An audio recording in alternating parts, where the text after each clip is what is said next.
Hey trail runners, I'm late to the game with this video about the Ultra Mont Blanc, but I wanted to make this more of a response to some of the reviews that you may have already seen about the shoe and let you know that while it sounds like this shoe has been overhyped and it doesn't live up to expectations, I've had a different experience in the shoe over the last almost 150 miles than a lot of those reviews might lead you to believe, and I wanted to share some of my thoughts. So let's get into it. The first thing that I wanted to talk about is the upper of the shoe. It has two main sections. The heel and kind of the back half of the shoe have a much more rigid, but still really lightweight. You can tell it's super see-through in some spots material. And it does a job, I think, that Altra had intended of providing a certain section of the shoe, especially across the top of the laces and around the midfoot, that really actually does provide a pretty significant lockdown and a secure feeling inside the shoe.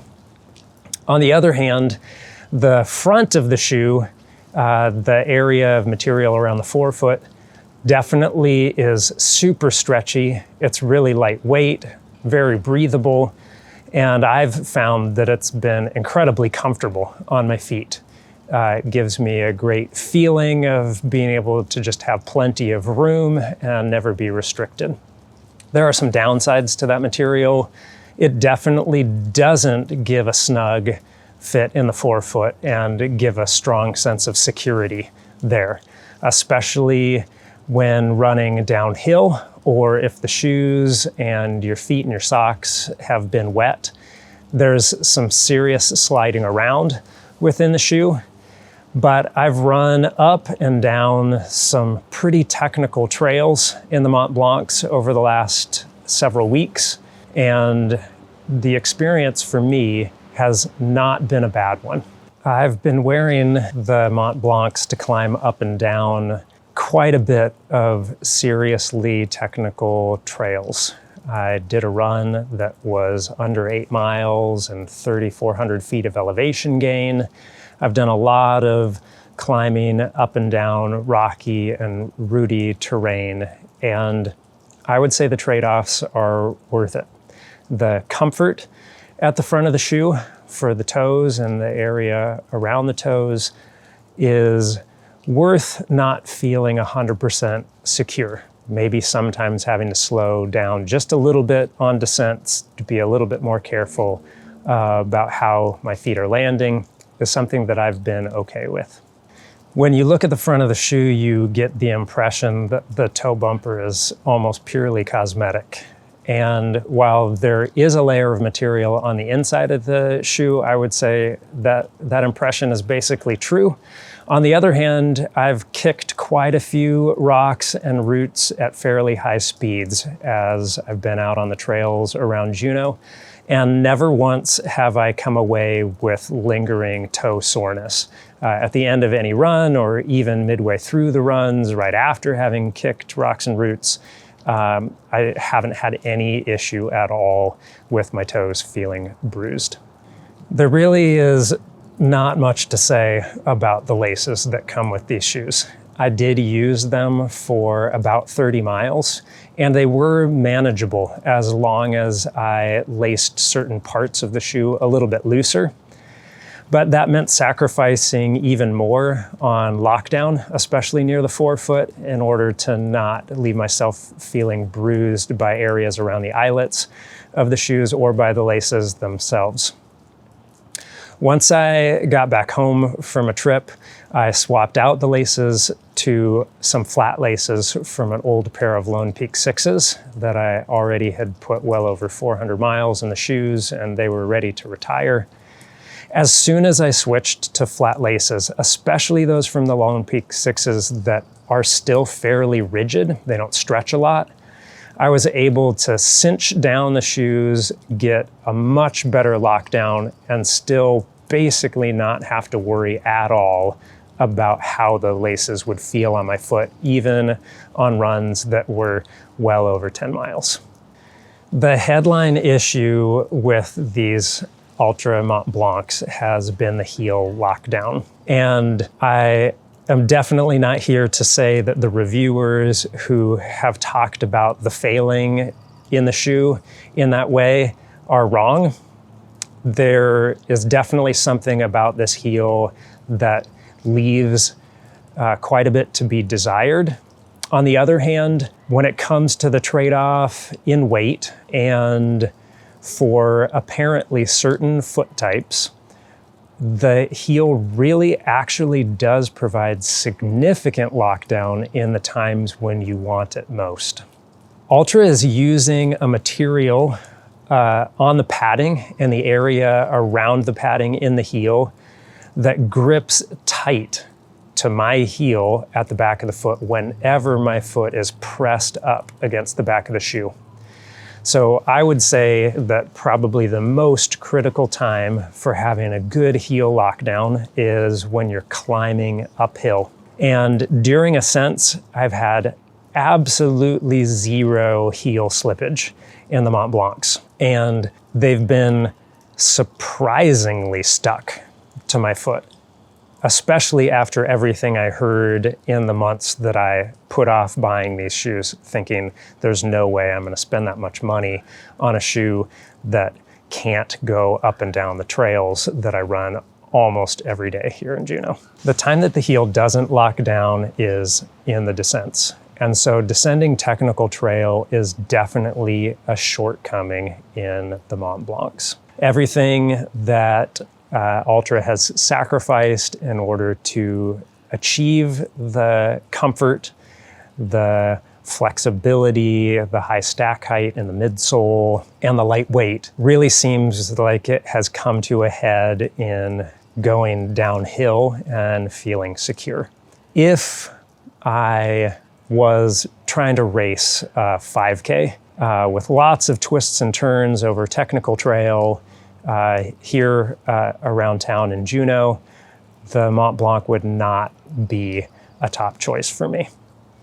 On the other hand, if I do run a 50K that I have on the horizon for late in this summer, that includes quite a bit of technical trail, climbing, and a descent, I absolutely will be wearing my Mont Blancs for that race. It is totally reasonable to take it a little bit slower on some sections of descent in order to reap the benefits that the shoe has to offer on all of the rest of the terrain. When it comes to all the positives that you probably have already heard about this shoe, it's all true. The Ego Max cushion in the midsole is fantastic. It maintains lightness and responsiveness with a really comfortable stack height that lets you do miles and miles of trail and feel like you just want to keep on going. So that is absolutely what I love the most about these shoes and what has me excited about trying to get every last mile I can out of them. I would say that at 150 miles, the midsole is not at 100% anymore. There definitely has been some compacting of the midsole under the ball of my foot. Much of the midsole in every other place that isn't kind of the highest impact spot in the shoe feels super fresh still. In that spot where the shoe has kind of just been hammered over and over and over on that midsole, I would say maybe it's somewhere more towards like 80 to 90% of its original kind of bounce and comfort compared to when the shoes were straight out of the box. And I think that means expecting 500 miles of pretty comfortable running out of this midsole is not going to be too much to ask.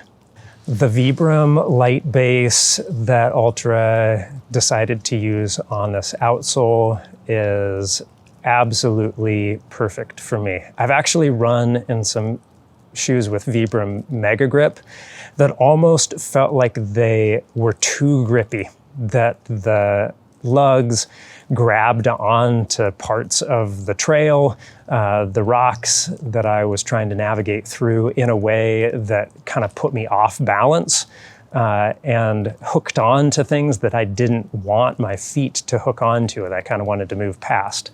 But the shallower lug depth in this shoe, combined with the light base outsole, really makes my connection from the outside of the shoe to the trail almost the perfect ideal for me. If my feet could be connected to the inside of the shoe with that same level of security and confidence, then this would be a 100% win for Altra. In the end, I would say that there are enough upsides to this shoe that there are plenty of reasons for trail runners to wish that it would work for them. And I've had enough positive experiences in the shoe to believe that there are plenty of other runners out there for which it will work, especially in light of the version of the Mont Blanc with the BOA system coming out and being significantly more expensive and significantly heavier. I think the wish for this laced version of the Mont Blanc, especially if you have some old laces laying around that you can swap into it, the wish for this shoe to work for you is not misplaced. It's going to work for some people, but how will you be able to tell if it works for you? For me, I was looking for a road shoe in a store that had no road shoes that I wanted to try on. And I saw the Mont Blanc there on the shelf and thought, even though all of the early reviews made me think there's no way I'll ever buy that shoe, I might as well try it on. And I ended up wearing it around the store while my family was shopping for some other gear for almost a half an hour, maybe 20 minutes to a half an hour. And in that time, I got a sense that the heel was probably going to work for me.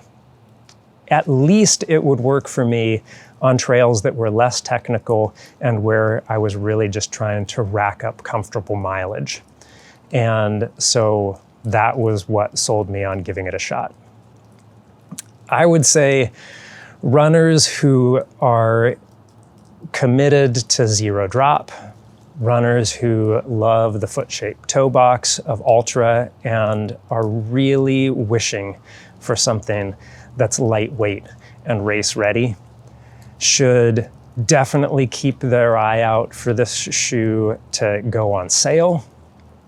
They might have made a pretty limited number, and so even with the early lackluster response, it might not be a shoe that ends up on sale, but if it does, I would say it's definitely worth trying out. If you can get it on in a store and wear it around for more than 10 minutes, try it out on a treadmill, maybe take it up and down some steps if that's available, any ramps to try it out on, those things would be a really good idea to do while you have it in store.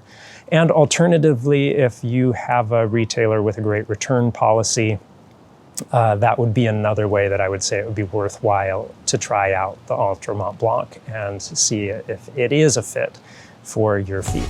Well, that's it for today. Thanks for watching this video, runners. And if this was helpful to you at all or enjoyable, please hit that like button, hit subscribe.